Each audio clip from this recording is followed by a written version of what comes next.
When a physical robotic arm abruptly halts on an active assembly line, production stops completely, bringing everything to a standstill. Teaching an industrial robot a new task traditionally requires taking that specific machine out of commission.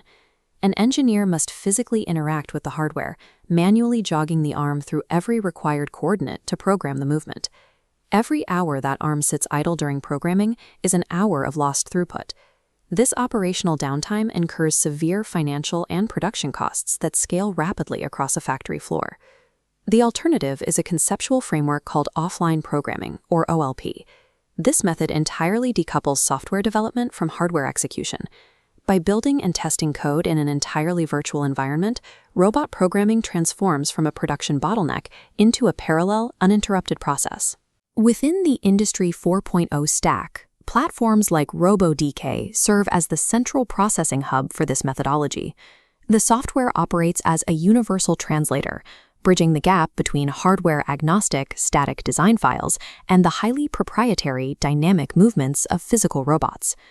To successfully execute a task on the floor, an engineer must clear three primary architectural hurdles: importing digital geometry, mapping exact kinematics, and translating the final simulation into proprietary machine code. We will trace the exact pipeline required to build a robotic workflow from a blank digital slate all the way to a live deployment on the factory floor. Mastering this virtual to physical pipeline is the only reliable way to scale manufacturing flexibility without sacrificing production uptime. The offline programming workflow starts with a completely blank three-dimensional coordinate grid. The first input requires ingesting raw static CAD data. These files represent the precise physical dimensions of the workpieces, such as an unpainted car door or a steel bracket. Look at this isometric diagram. The engineer drops the wireframe CAD model onto the grid and then pulls a specific brand name robot model from a digital library into the exact same workspace. This combined grouping of the workpiece, the robot arm, and the immediate surrounding environment is known as the robot cell. To maintain structural validity, this virtual cell must perfectly replicate the spatial orientations and exact millimeter distances between the physical machine base and the actual workpiece on the factory floor. Because the platform is hardware agnostic, engineers can import accurate models from competing proprietary ecosystems, pulling directly from libraries for ABB, FANUC, or KUKA machines. A perfectly mapped, spatially accurate virtual cell is the absolute prerequisite for any subsequent motion planning. With the macro environment established, the focus tightens to the micro interactions occurring at the robot's end effector, the actual tooling attached to the end of the arm. Specialized manufacturing tasks, like continuous welding or targeted painting, require a defined toolpath. A toolpath is the specific route the end effector must travel through three-dimensional space to execute a task.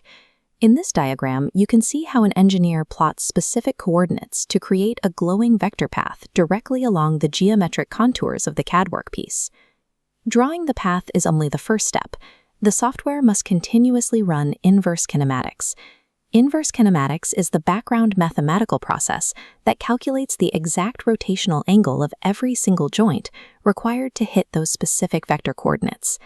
As the virtual arm traces the path, the system continuously updates and outputs raw X, Y, and Z coordinate data for the end effector's position. Crucially, this complex, iterative motion planning is occurring on a monitor, while the actual physical factory continues to run at full capacity.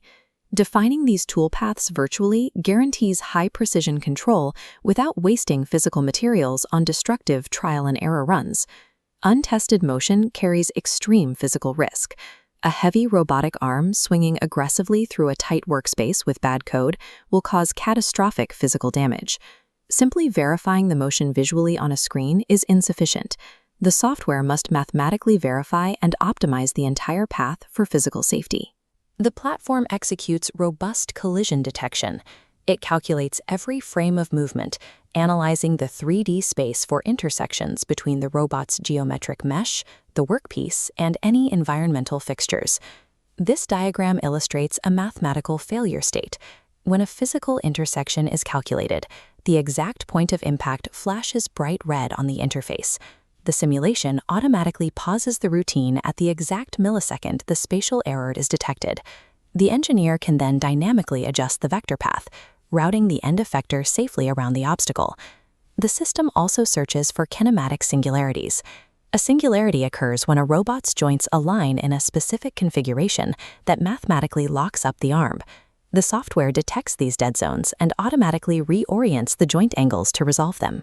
Virtual stress testing and collision detection are the explicit mechanisms that prevent costly, time-consuming disasters on the factory floor. Once the physical motion is optimized and mathematically verified, the focus shifts away from the visual representation and strictly toward the underlying digital data. The raw, optimized simulation data generated in the workspace is fundamentally generic.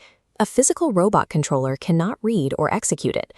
This diagram maps the software-hardware divide. The generic data stream flows directly into a translation module called a postprocessor. Inside this hub, the generic XYZ coordinates and inverse kinematic calculations are parsed and entirely reformatted. That generic stream splits into distinct strings of branded machine code. It translates the math into highly specific proprietary languages, outputting rapid code for ABB controllers or KRL code for KUKA hardware. This translation layer enables a single engineering team to program an entire factory floor, bypassing the software bottlenecks created by operating a fragmented fleet of different robotic brands. Post-processors provide the necessary linguistic bridge that makes hardware-agnostic programming a functional reality rather than just a theory. With the machine code fully compiled, the operation finally leaves the digital workspace for live deployment on the physical factory floor. The final execution step requires wirelessly uploading the translated, post-processed code directly into the physical robot's onboard controller. This transition exposes the primary vulnerability in the entire architecture, the reality gap that exists between perfect software mathematics and imperfect physical conditions. Observe this split-screen comparison. A flawlessly calculated path for a perfectly aligned virtual robot will still crash a physical machine without meticulous spatial calibration. Strict physical hardware limits dictate the real-world results. Engineers must calibrate the simulation parameters to account for physical payload capacity, as heavy metal end effectors create micro-distortions and mechanical sag in the joints over time. The data must also respect the maximum joint speeds and maximum reach envelopes defined by the specific physical wear and tear of the actual machine in use. Software precision is useless without strict engineering fidelity and strict physical calibration on the actual floor. Executing an automated task requires an exact pipeline, ingesting static CAD models, mapping inverse kinematics, mathematically stress testing for collisions, and translating through a postprocessor. Due to this distinct separation of software and hardware, teaching an industrial machine a new operational sequence no longer equates to production downtime. This integration specifically enhances specialized tasks that require exact repeatability, such as applying a flawless, continuous welding seam across complex geometric curves. Platforms like RoboDK serve as comprehensive integration hubs, linking fragmented systems together. This architecture empowers engineers to push operational boundaries and drive continuous iterative testing without ever risking the primary manufacturing cycle. By completely decoupling software development from physical hardware constraints, offline programming serves as the connective tissue of Industry 4.0.